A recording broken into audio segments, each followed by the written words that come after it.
Hey everyone, thanks so much for being here today. I'm Denise Brown. I have been supporting family caregivers since 1990. So I started in managing a respite care program for a small county in New Jersey. It was rural, so I provided services to help rural family caregivers. And then I worked as an admissions director for a nursing home chain. And then I decided to start a small business helping family caregivers. And I launched an online community that I managed for 24 years until I sold it last year. I started delivering and developing training programs for family caregivers in 2016, and that's the emphasis of my work today. In addition, I help my parents who are 89 and 86. We just had a little bit of a stressful morning because we've been exposed to COVID. So I'll tell you a little bit more about how that worked out because it fits into today's conversation. Okay, so just one thing that I ask as you are listening to today's presentation, which is this idea about family caregivers self-identifying. That's still a message that's out there in our space. And I have been trying to silence that message for about 20 years and I've not been as successful. And I just want everybody to think about how often we identify as family caregivers out in the community, in the healthcare system. And it's really important to know that just because we might not call ourselves a family caregiver doesn't mean we don't know we are helping and caring for a family member. And it is for anyone who is providing services or marketing to family caregivers to use the language that family caregivers use, which is not family caregivers. So for instance, I started reaching family caregivers in 1996 and I never called them family caregivers. And I reached them because I talked about worrying and helping and being stressed out about helping a family member. And that's how I reached them. Okay. So I always think it's interesting to get a perspective about the numbers. So we know that there's at least 53 million individuals who care and help for a family member. So that means that there are at least 53 million Americans receiving care. However, I think about myself. I have two carees, and we use the term caree for the person who's receiving our care. So we know more and more of us are going to be caring for more than just one caree at the same time. So maybe there's 50 million of adult daughters like me, but think about how many more who are living with a chronic illness or disability or a disease. But if you think about how many there are of us who are caring for a family member versus how many physicians there are, or direct care workers, or nurses, we're the healthcare system. We are doing the brunt of the work. So the healthcare system is a moment in time, but the family caregiver is the 24/7. Okay, so let's talk about the challenges.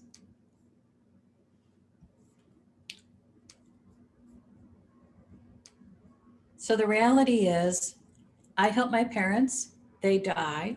That is not the end of my caregiving experience. I don't know who and when will need my help. At one point, I was helping my parents, my aunt, and a niece who was having some mental health challenges.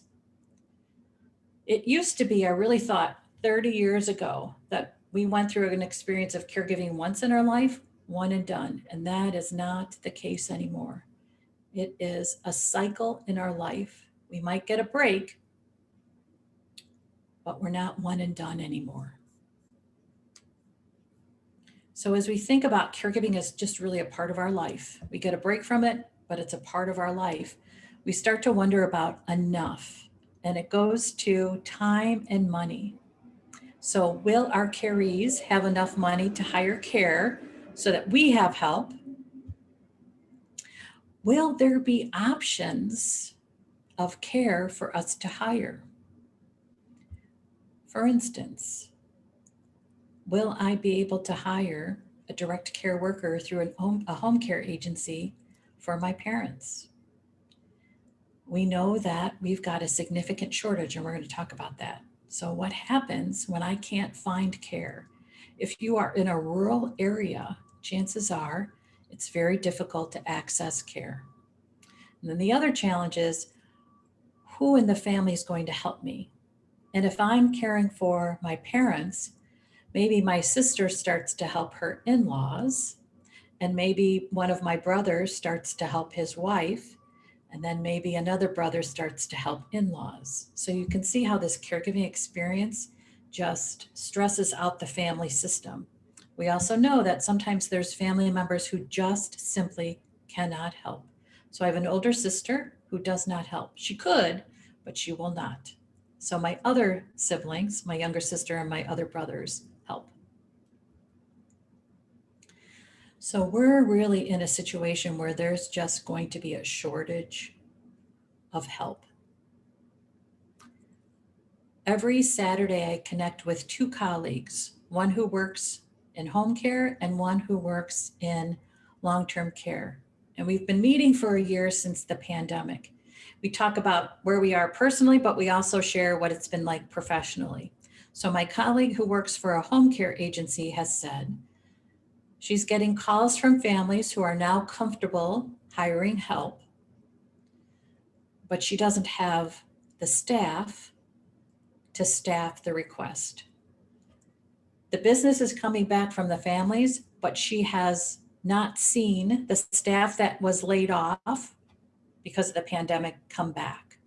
So she's having a hard time getting staff. That was a problem a year ago, and it's even more significant because they left that particular profession during the pandemic. So maybe now they work in retail or they have a different kind of job.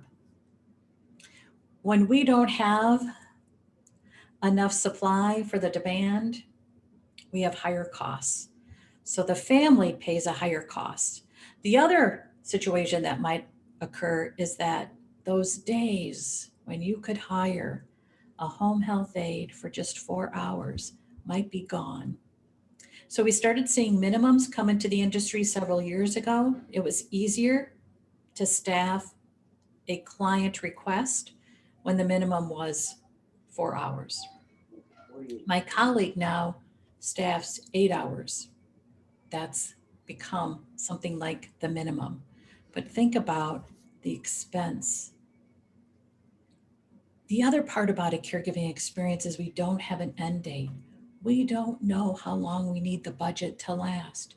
So oftentimes we could be in a caregiving storm, tornado, hurricane, blizzard, all at the same time. And we're worried about spending money because we don't want to start spending it too soon. So think about that. We're in need, but we are worried about depleting the budget too soon. So we hold off. It's this uncertainty about how long and how do we spend the money effectively that creates a lot of worries for us.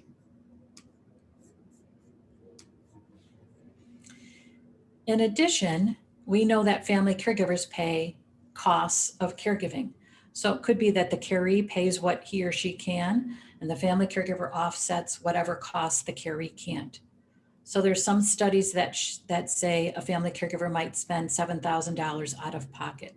We know depending on what the disease is, those out-of-pocket costs can increase. So dementia care is a very expensive disease for families.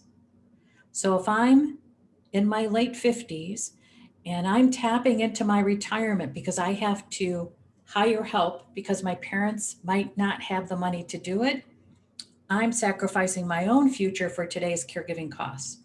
So instead of retiring at 65, I might continue to work. But here's the challenge. If a percentage of family caregivers are leaving the workforce because they can't figure out how to do it, how to find help, how to afford help, and how to be available for the help, we are losing income for income taxes at the federal level, state, and local level. And then we are losing time to recoup what we've lost in terms of today's paycheck and paying into Social Security and paying into our own retirement, which is why it might be the situation that we're going to continue to work because we cannot afford to retire. I'm just curious if you can type in the chat room, if you are in a situation similar to that where you just think retirement is something I dream about, but I'm not sure how realistic it is for me. And if you are encountering family caregivers who have talked about, I cannot retire. After caregiving ends, I'm going to have to keep working. I'm going to have to find a job. I'm going to have to re enter the workforce. So, because caregiving is just going to be part of our lifestyle, our kids are going to grow up in caregiving situations. That is the reality. So, think about how well we support family caregivers in the community. It's still a little shaky, but just think about how little we support children in a caregiving experience or impacted by a caregiving experience. So there's a great organization in Florida that really looks at how do we support youth caregivers, but we still don't have, and let's face it, this probably isn't the time to be talking about this, but our educational system still doesn't really support children impacted by caregiving. And probably they aren't going to be thinking about that for a while because they have so many other concerns and problems to deal with. This pandemic has just brought into our vision of how many problems we have and how many solutions we haven't quite figured out. So I started tracking family caregiver stress in early 2016. And I did it because I was with my dad for an oncology appointment. His bladder cancer had spread, and this was a time when everybody was concerned about Ebola. So he was going through a screening process to see if he was at risk. At the time, he was 82, hadn't been out of the Chicagoland area, but they put him through the screening process, and I understand why. But I was with him, and I was stressed. I was worried about what this appointment would tell us. I was worried about where I wasn't, which was at work, doing my work. And I thought, well, where's the assessment for my stress? Because my stress puts my health at risk. So I went on this campaign to try to get the Centers for Disease Control and Prevention to track family caregiver stress, and I didn't get anywhere. So I decided to do it myself. So right now the stress level is about 4.13 on a scale of 1 to 5, 1 being the least stressed, 5 being the most stressed. And I will tell you that it's never been less than 4.13, ever. So it says to me that the stress is constant. So we know that our health definitely is at risk when we don't get a break from stress. Chronic stress is a health risk. Think about how many family caregivers are at risk because of their chronic stress. So this is what I think happens during a caregiving experience. You all know this. I'm not telling you anything that is revolutionary or just like, but I like to have a graphic. So someone is diagnosed with a disease or someone reaches an age where they are now frail and they drop out of our community. And our community includes our businesses, our ability to be social with others, and our ability to practice our faith, whatever that looks like. There's more to our community, but I wanted to just give you this idea of what the community entails. So someone with a diagnosis, a disease process declines, drops out of the community. But here's what happens. So does someone else, and that's the family caregiver who's ever helping, also drops out of the community. And then money follows. So if I'm caring for my parents and I'm helping them offset the cost of care, I'm spending money in the healthcare system rather than my local restaurant or my local retail business, a small business that I might go to buy earrings. I'm not spending money on earrings anymore because I'm hiring help. So it's not just one who falls out of our economy, in essence, but it's two. And that impacts our local businesses, that impacts our state and our federal, because we're not paying into taxes if we've had to leave the workforce. So let's look at it from the perspective of the family caregiver. It's really thinking about how do we use the money in a way that it serves, and it serves well.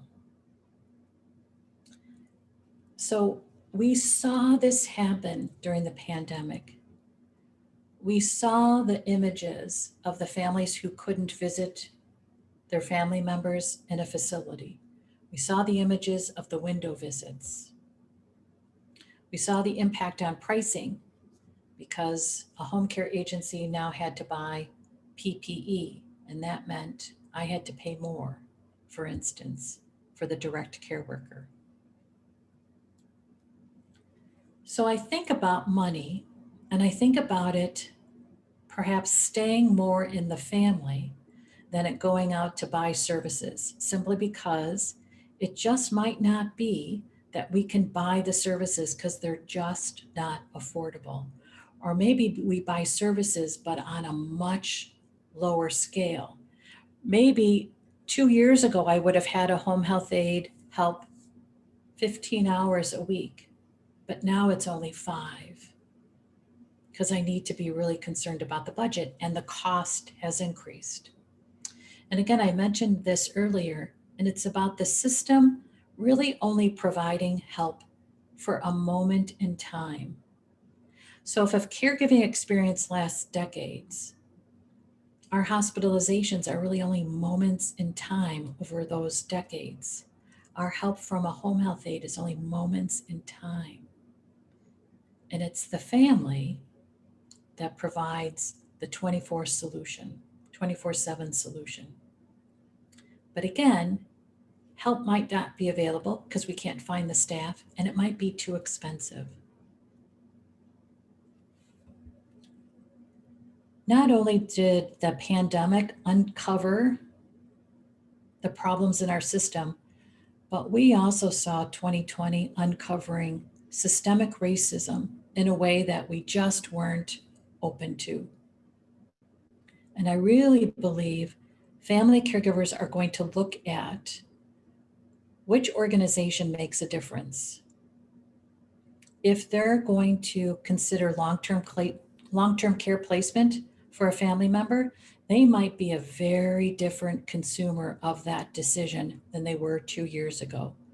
Looking at ownership, being much more diligent about checking, for instance, state surveys, perhaps really reaching out to talk to other families who have a family member there, and really being an advocate of what happens for the next pandemic.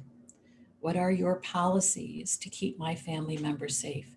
So we look at our decisions around how we hire care and who we hire in a much different way. We have all become different advocates in the healthcare system because of the pandemic, and we're only going to add that much more attention to our advocacy around how we are consumers of the healthcare system. We're also going to be aware of which facilities and agencies and organizations take care of their workforce, because that's who's taking care of our family member. We want to make sure that we're aligned with an organization that takes care of the workforce, knowing that that's who takes care of our family member. We also are really going to think about who is it that pays attention to our concerns. So how does an organization respond when we share concerns? Are they looking at it from my perspective too? I really believe that family caregivers are looking to connect to an organization that speaks their language. And if that organization can't or doesn't, they're going to look to a different organization. Again, we just had this crash course in consumerism around the healthcare system and long-term care services. And now we're going to be really devoted to being an absolute amazing advocate of how money is spent and choosing how we spend money. Okay, so I had started thinking about what does it look like for family caregivers to be paid for the service they provide. I actually started really looking at it 2 years ago. I mean, I've always thought about it. We know there's Medicaid waiver programs where the caree or the Medicaid recipient can hire the family member to provide care. So we know that that's already out there. That model has been in existence for 15 years or so. What does it look like if it's actually the family that becomes almost like the unit that hires another member of the family? So what if a family gets together and says, let's start a business, and we're going to have the main employee be Sister Sue, and we're going to hire her to take care of our parents. So we start this business, we all invest in the business, and that investment is what pays Sue. We figure out how to make sure she gets benefits, which is retirement and health care.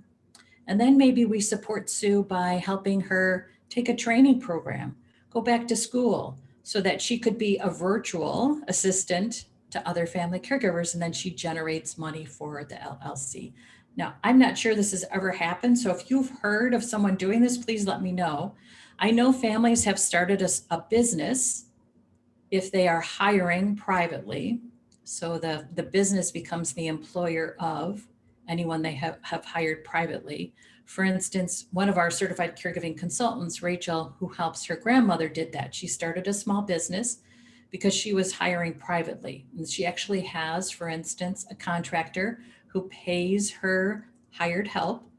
They provide anywhere from 35 to 40 hours of care. There's probably 2 or 3 that she's hired, and it is a business. She operates it as a business. Now there's a loss, obviously, because there's no revenue coming in, but I thought, what if you go to the next level? And if you think about Sue, who has some downtime, has an expertise because of her personal caregiving experience, what if she actually starts to provide services to others who need help, scheduling, creating the calendar, follow-up appointments, taking on tasks that the family caregiver feels like, oh my gosh, I know I have to do this, but I don't have time. Because I started thinking about family caregivers being hired by a family unit, I started thinking about, well, how do we ensure that they're well trained? So we now have a certified family care manager program. It's a pilot program. So if any of you are interested in taking that training, you do some work on your own and then you join us for live training. And the next time we're doing it is in April. And when I send the follow-up email to you, I'll include a link to all our events so you can look to see more information about that event. The trainers in this actual training program are certified caregiving consultants. They are like life coaches for family caregivers, and they all have a personal caregiving experience. So it's peer-to-peer, although the peer has additional training who's instructing family caregivers. And I think it's so important because we have a different experience as a family member providing care than, for instance, a doctor or a nurse. It's different for us as family members. There's an emotional component to the tasks and the hands-on care that we're doing that's so important to speak to. And so our instructors understand that. So what if the family forms this LLC, pays for Sue, Sister Sue, to receive training, and then they set up a system so that she has ongoing support. So she's in a good place, so they can feel comfortable that she knows how to provide care, that she's receiving support so she stays in a good place, so she can continue to provide care. And then she has some way to make some money during the times when she feels like, it's a little downtime. I've got some time. I want to generate revenue. I want to be productive. Okay, then I also think, so I'm going to give you some thoughts around different ideas. I also think we have to think about the organizations where we work and who we hire. And it's this idea of diversity inclusion. A family caregiver has had experiences where they've felt marginalized. Could be in the healthcare system where they feel like no one asks them for their input or their advice. Certainly, we saw that during the pandemic. Families of long-term care facility residents felt very marginalized. I've experienced it just recently during my dad's hospitalization.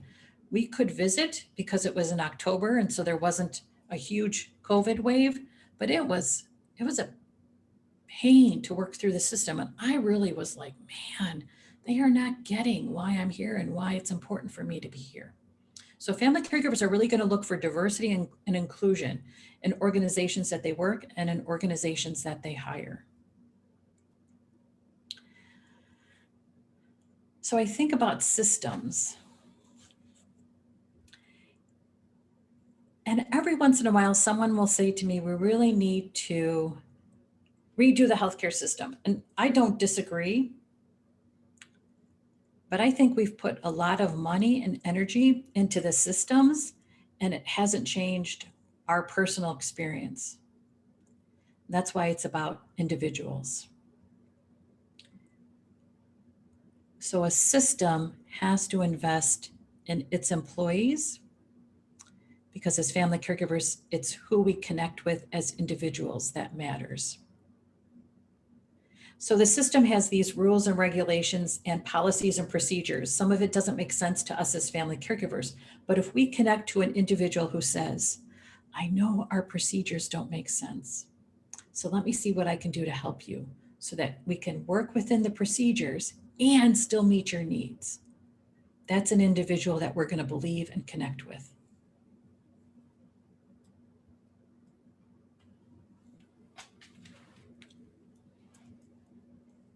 And it's the same with the solution.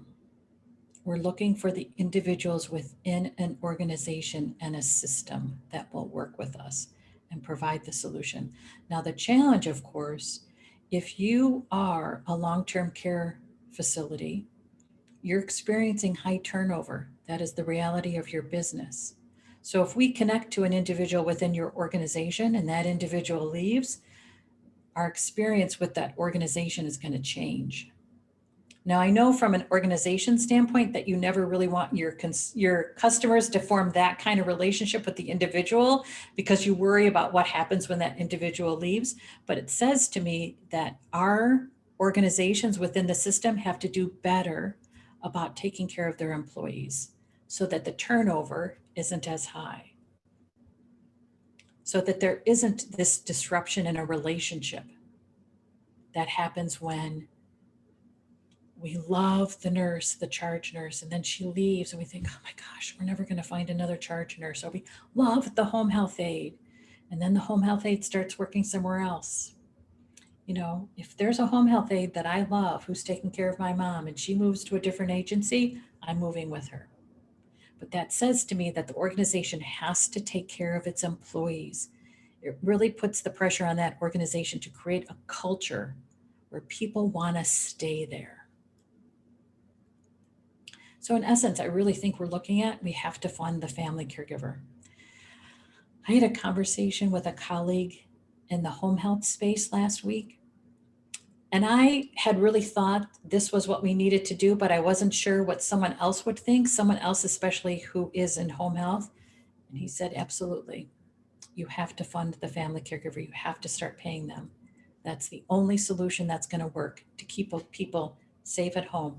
Now, certainly there's been innovation in technology. However, there is not a technology that replaces that person who understands and provides care and manages care and oversees care. It's hard to replace that person. So let's think about what some solutions could be.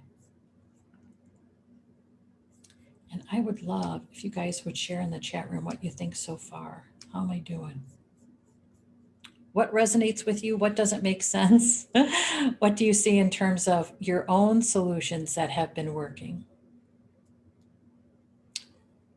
Okay, so when we look at solutions, it's all about reconnecting a caree to the community and reconnecting the family caregiver to the community. And then the money goes back.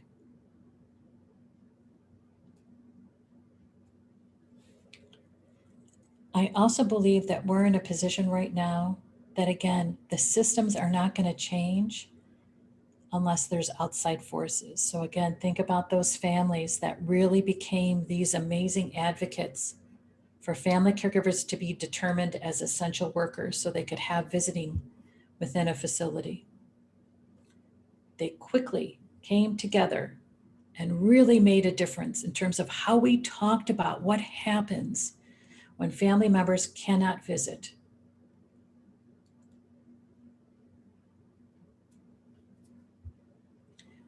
So I talked earlier about our break in our caregiving experience, and that's the former family caregivers. They've experienced it, they see what's wrong and want to change it. So former family caregivers are going to be part of what changes the system. Years ago, gosh, I remember this question from, honest to goodness, it was probably 20 years ago. A colleague said to me, why is it that we don't have family caregivers get together and really become this advocacy movement to change the experience. And I said, it's because we're too mad at our sister who doesn't help to have the energy to organize and change a system. Family caregiving is such an exhaustive experience. It's hard to think about doing anything other than just getting through the day. But a former family caregiver has more energy and more experiences that can help with advocacy. So I think former family caregivers are going to be critical in how we collectively act to change the experience so it's better. In addition, it's the younger family caregivers that are going to bring that energy into the movement that someone who's almost 60 just doesn't have anymore. I hate it. But someone who's in her late 20s and early 30s is going to have much more energy to really change the system. And we know that millennials account for at least 25% of the number of family caregivers. And they're going to say, this doesn't work. This doesn't work.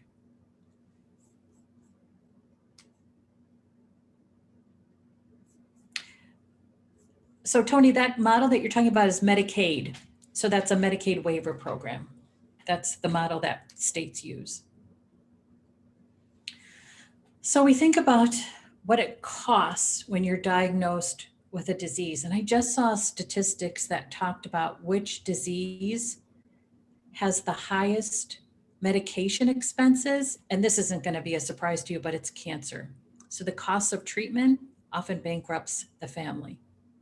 For dementia care, I think about the cost of hiring care as the expense. So what happens when we don't have money to pay our medical bills? We go to GoFundMe and we ask for help from connections we have on social media and from others we know in our community. So a year and a half ago, I guess it was pre-pandemic, there was an article about customers of a donut shop that made sure they bought out every donut early every day so the donut shop owner could go home and be with his sick wife. So they made sure he had revenue. They bought out all his donuts, and then they made sure he had time, and then he could go home and be with his sick wife. Okay, so I'm going to ask you to do a little imagination. And I am having a hard time with the imagination part because I am sometimes just so concerned about the problems. It just feels like the problems are so heavy for us. How do we release that heaviness to really imagine? Because there's something that has to be light about our imagination. So I'm just going to ask you all to take a deep breath, release all the problems that I just talked about, release all our worries, and let's think about what's possible.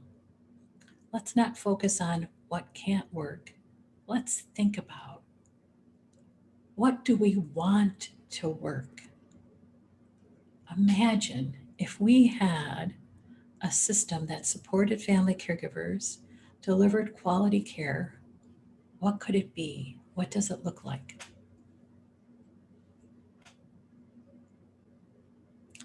So the healthcare system is family caregivers. We've all known this for years. After I spoke to my colleague who ran the home health agency, it just really, I don't want to say that there is, it just seemed after I talked to him that the system set it up to move it to the families because that's inexpensive. There is no cost when you move it to the families. So we need to change that. So I've looked at guaranteed income. So there's this really interesting project that just completed in Stockton, California. They provided guaranteed income for families who had an income level below a certain level. Each family received $500 for a period of time. So guess what happened because they had money? It increased employment because what does it take to go out and find a job? Money for gas, money for transportation, money for clothes, money for internet service, It costs money to do things that some of us take for granted. I take it for granted. We are not meeting basic needs. Guaranteed income allows people to meet their basic needs. So, in addition to employment increasing, it also increased this guaranteed income, increased people's well being. Because guess what? It minimized stress. If you've ever worried about money, you know what an awful dark cloud it is that just puts a shadow on every aspect of your life. Every aspect. It does not touch an aspect of your life. So, what if we had guaranteed income for family caregivers? Certainly, we could think about it in terms of family caregivers under a certain income level, so not for everyone. And what if we looked at a payer as reimbursing family caregivers? When we keep family caregivers in a good place, we keep a caree in a good place. Part of the problem is that we're trying to figure out how to cover 24/7 care needs when there is no program that covers 24/7 care needs except a facility. And we know that from a state's perspective, they want to keep an individual out of a facility because they don't want that Medicaid expenditure. So when someone runs out of money, Medicaid covers the cost of the facility.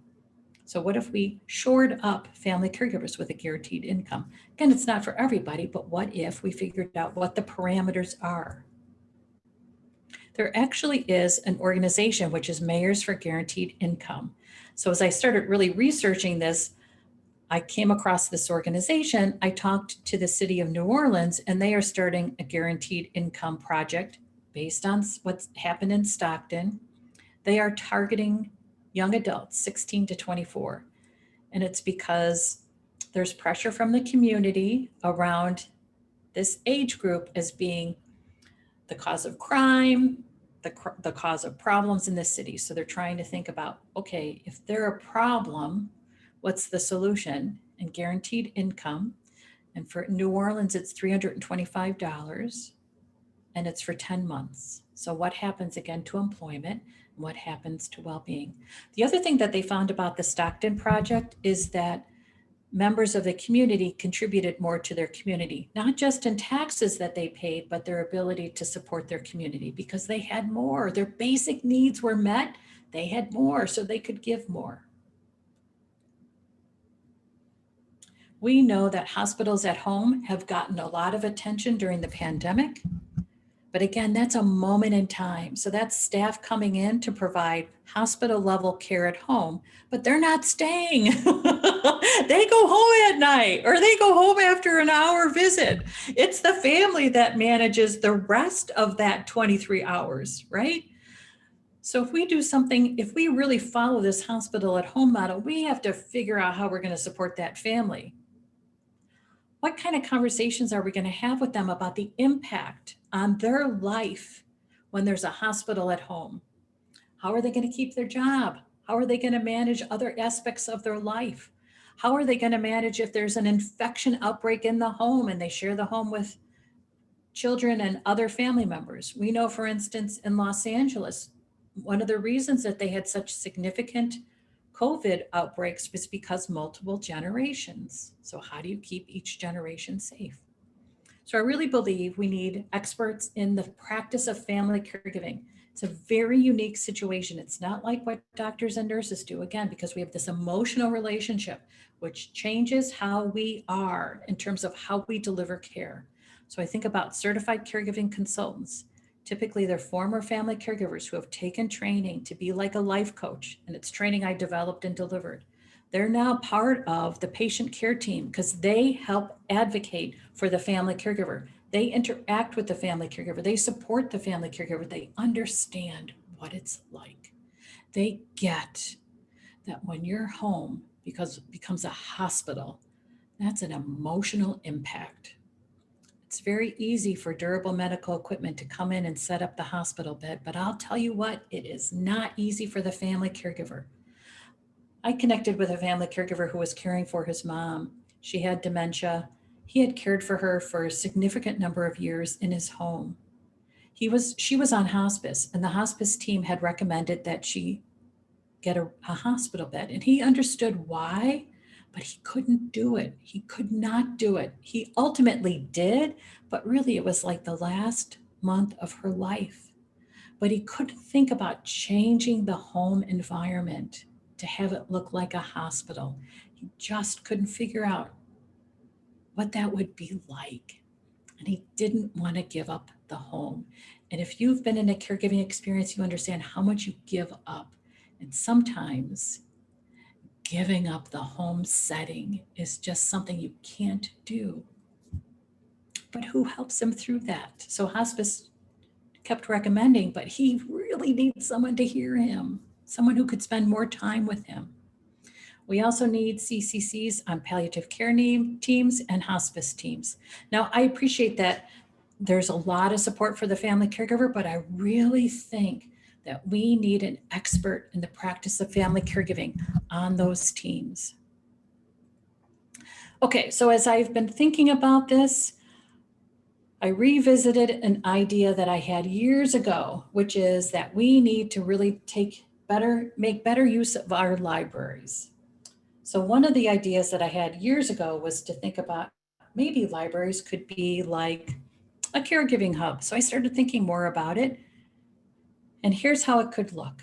What if, as part of an infrastructure bill, so right now we know that Nancy Pelosi is looking at an infrastructure bill. We know that the Senate has started negotiations between each other, Democrats and Republicans, about what an infrastructure bill could look like. Family caregivers are the infrastructure of the healthcare system. To me, that's an opportunity for us to talk about family caregiving in a different way.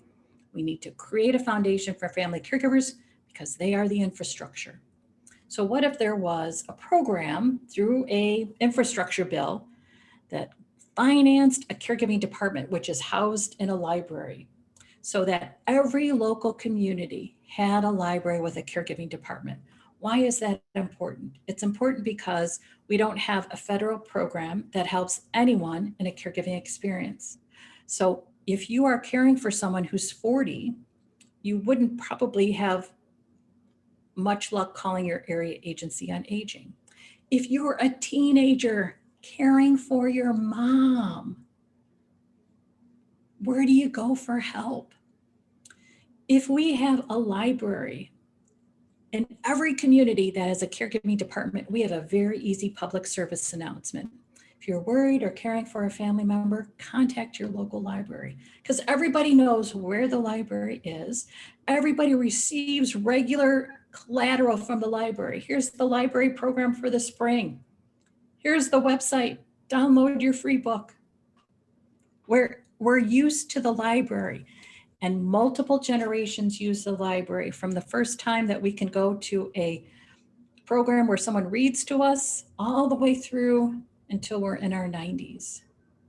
In addition, what if we had this caregiving mobile unit that, like a bookmobile, so those of you of a certain age will remember the bookmobile that went around to our area, our communities, and you could go into the bookmobile and borrow a book. You didn't even have to go to the library, it went to you.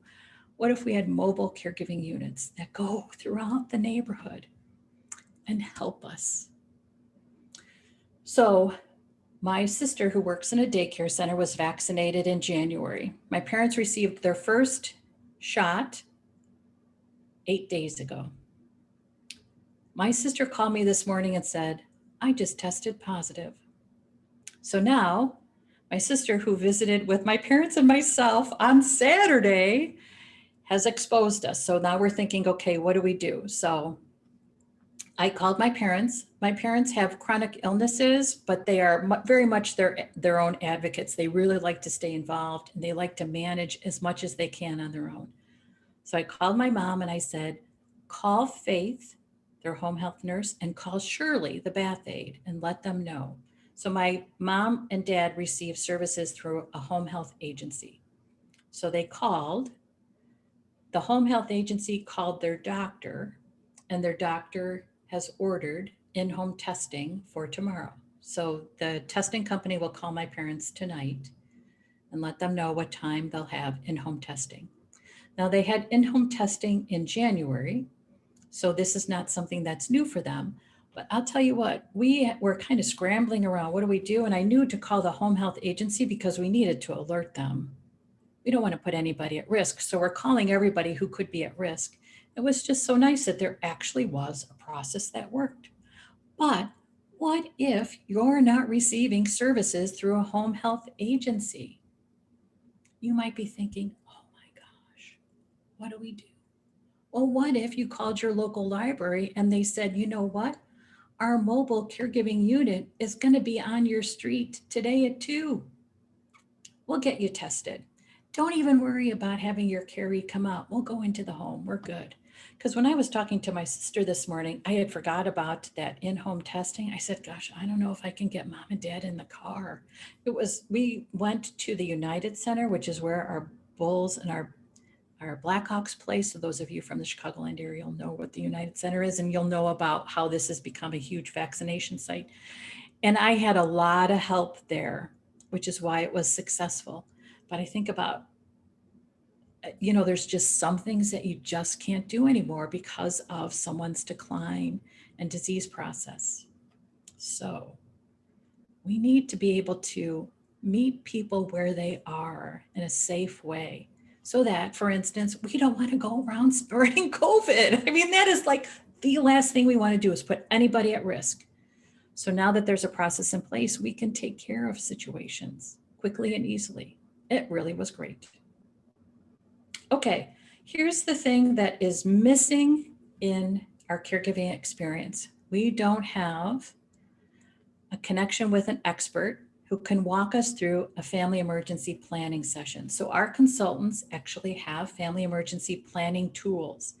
We have a free monthly virtual meeting on the 4th Friday of every month. You all are welcome to join us. It's at noon Central Time, 1 p.m. Eastern Time, and we do an overview of what a family emergency plan can look like. I know from my own research that family caregivers do not have a backup plan. Oftentimes we think there is no backup for me. Maybe, however, there are some plans you can put in place just in case.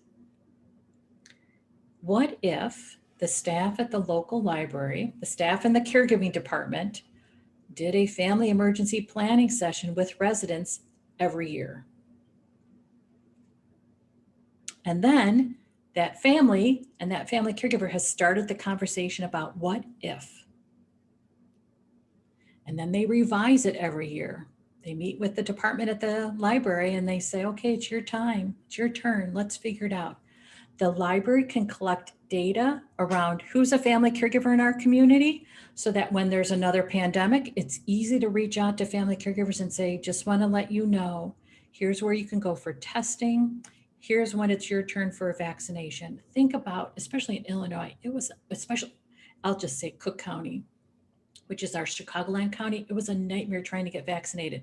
It was the supply, totally issues with supplies. But I think about, there's no way for us to interact with family caregivers in our communities because we have no idea who the family caregivers in our community is. So what if there's a database that we collect because we're doing these family emergency planning sessions, so it's easy for us to send text messages, email messages, reach out and say, just here's a health update about your community. In schools, it's easy to reach out to parents and say, no school tomorrow, because there's a system.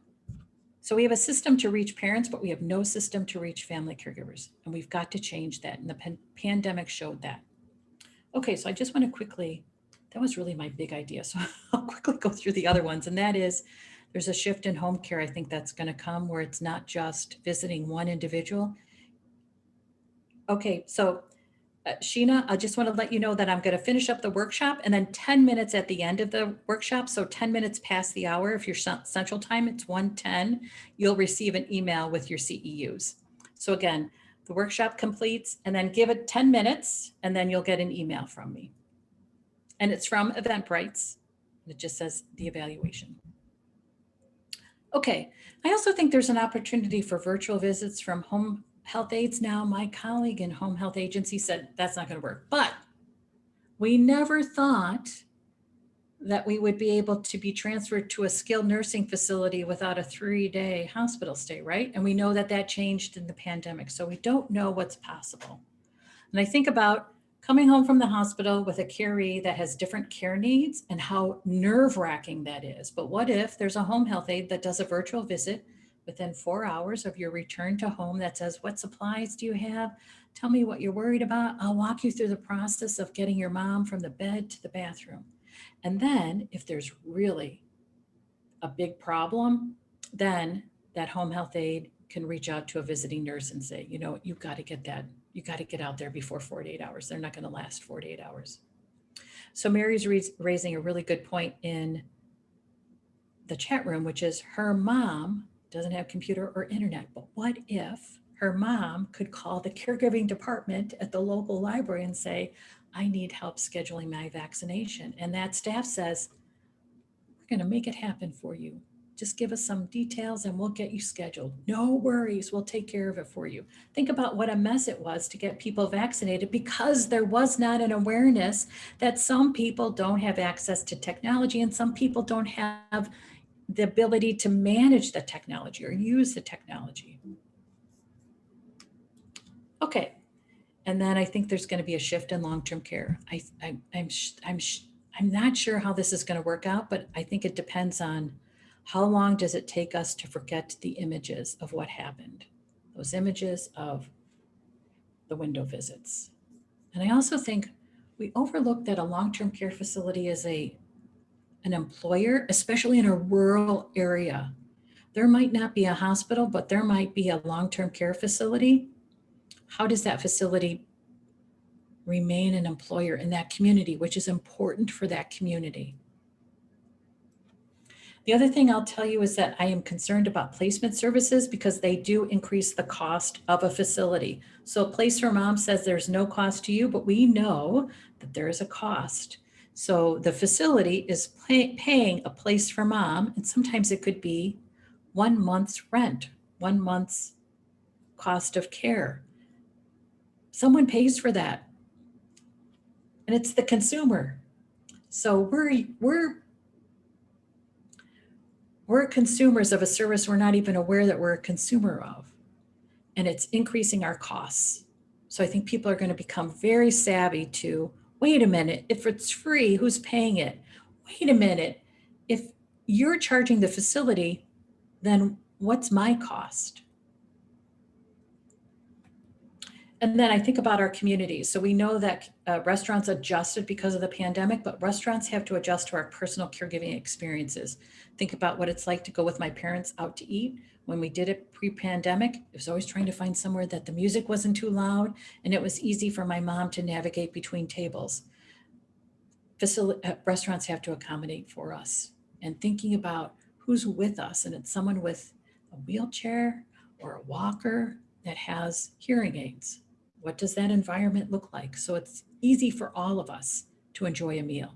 How is the wait staff trained so that the conversations with my parents are a conversation my parents can participate in? They're speaking slowly, clearly. Oh, you know what? And well, let's all talk. I mean, we all experience this. Lighting. Oh my gosh, how many times do you take out your iPhone because you have to put a light on the menu because you can't see it? And then the type is like, 8-point font, and you're like, I can't read this. They have to redo things because of the demographics in our communities. Okay, then I also think our houses of worships really have an opportunity to think about how do we serve a caregiving family? They serve parenting families, but how do we serve caregiving families? When does worship service happen? Does it have to be Sunday morning? Could it be at another time in the evening where it's easier for us to actually participate in the worship? Okay, and I just want to mention one last thing, and that's about where we work. So we have to work because that's what our economy needs. So our employers are going to have to be much more flexible and much more aware of our employees who are in a caregiving situation. And let's face it, it is a ton of employees in a caregiving experience. And I think we need to look at a chief caregiving officer that creates programs for family caregivers. Every employee needs to have a family emergency plan. Every team has to have a family emergency plan. And I believe it's not a benefit, but it's a training program. In addition, we need to train managers on how to have hard emotional conversations with their employees who are grieving, who are overwhelmed by caregiving, who are really stressed out. And I think about a caregiving support program, a separate department. It's not part of benefits. It's not part of HR. It's a separate department. So what's interesting is that we are in a litigious society. So I think corporations are going to start to look at how do they better support family caregivers just to avoid the legal costs of employees suing them. So you can do a little research around the number of lawsuits have increased because family caregivers are suing their employers. So we know that family caregivers are customers, employees, and community members, and they comprise the largest group of those different categories. We have to support family caregivers because our economy will depend on it. Just think again about that community. Carrie falling out of the community, family caregiver falling out of the community. Our economy cannot withstand that loss. We have to get them back in, which means we need to really look at family caregivers as the infrastructure of our healthcare system and then support them from that perspective. So just a couple invitations. I'll send you a link to our training programs if you're interested. Certainly our Certified Family Care Manager program, if you're interested in what that looks like. How do we train family caregivers? And then we do an event 3 times a year. You probably have been to one of them in the past where we share our big ideas. And I usually share a couple big ideas about how do we change the caregiving experience. If you have a big idea, our next event is May. Think about submitting a proposal to present. Okay, so what questions might you have? Would love to hear what you're thinking.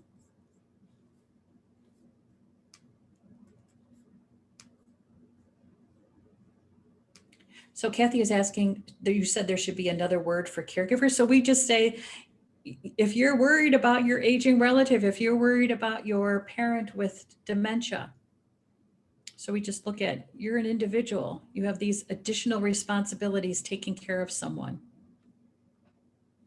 That's how I reach family caregivers. I don't call them family caregivers. I just talk to them about their stress managing the care of a family member.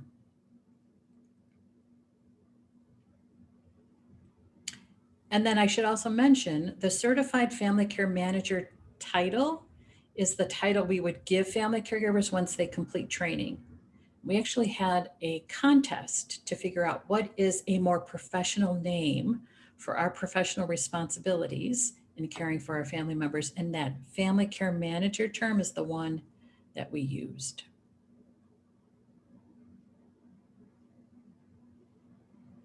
Yeah, and there's care partner is something that's very common in the dementia care world.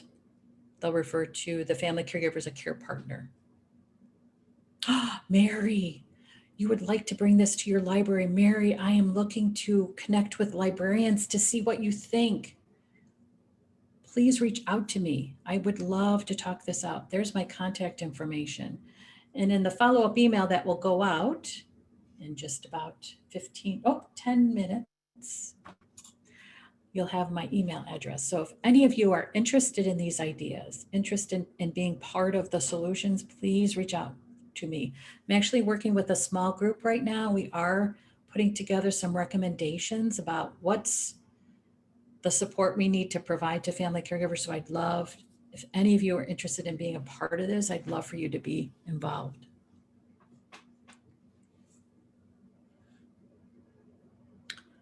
Okay, so just curious what resonates with you. What do you see as the biggest need in the community?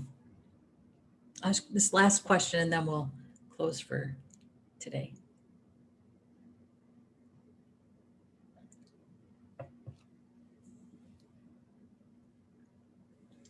Denise, it's Tony. I really think this idea of getting caregivers paid is huge. And you've really laid it out very clearly how it affects the community, other businesses, the taxing, and, you know, just the stress. We have to relieve stress somehow for the family caregiver. Absolutely. And people with money spend money. And it does improve well-being. Yeah, as Diana is saying in the chat room, there's a shortage of direct care workers, and I do not know what that solution is. I know Biden has put out his proposal to help and support family caregivers, and part of it is money for direct care workers. I just don't know. How do we attract that force? And how do we keep them engaged with their work?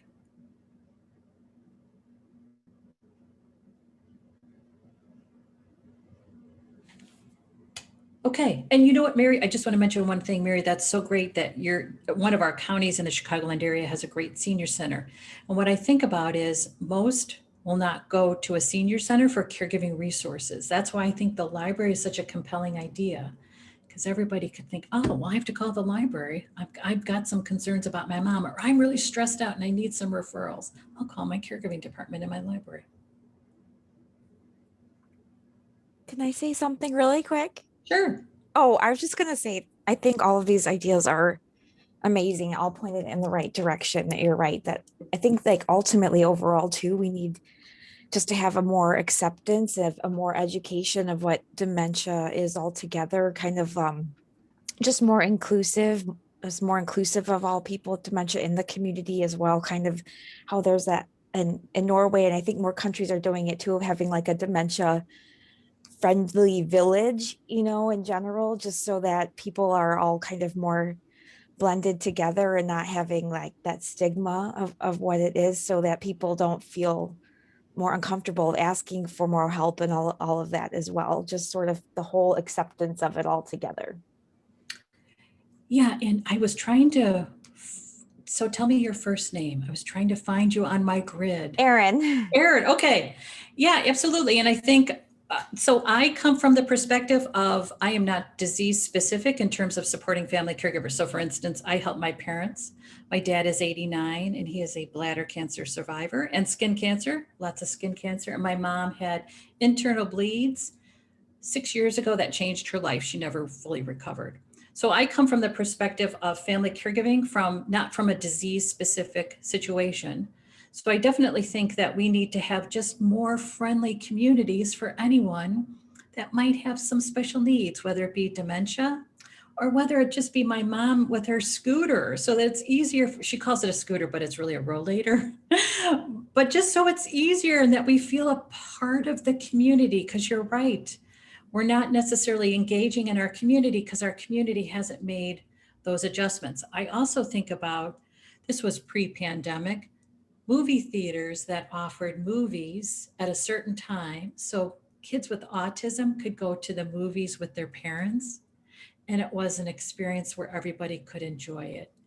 So there wasn't the concern about when someone with autism might have some behavior, it didn't impact anybody in the movie theater because everybody in the movie theater understood the behavior and accepted it and didn't bat an eye.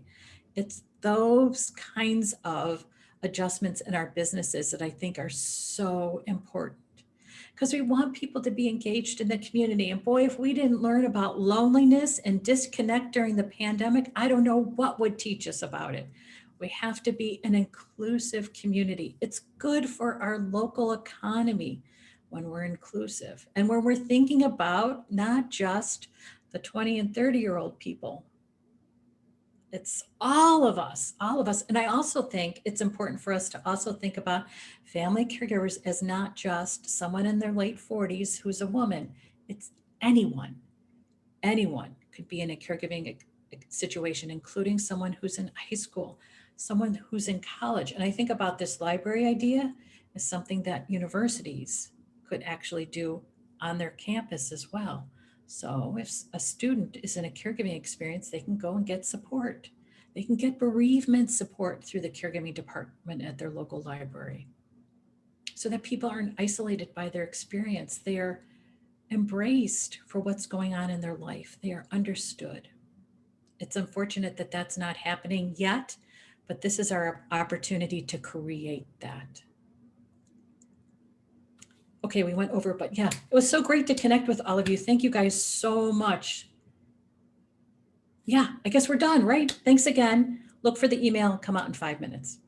Okay, thanks everybody.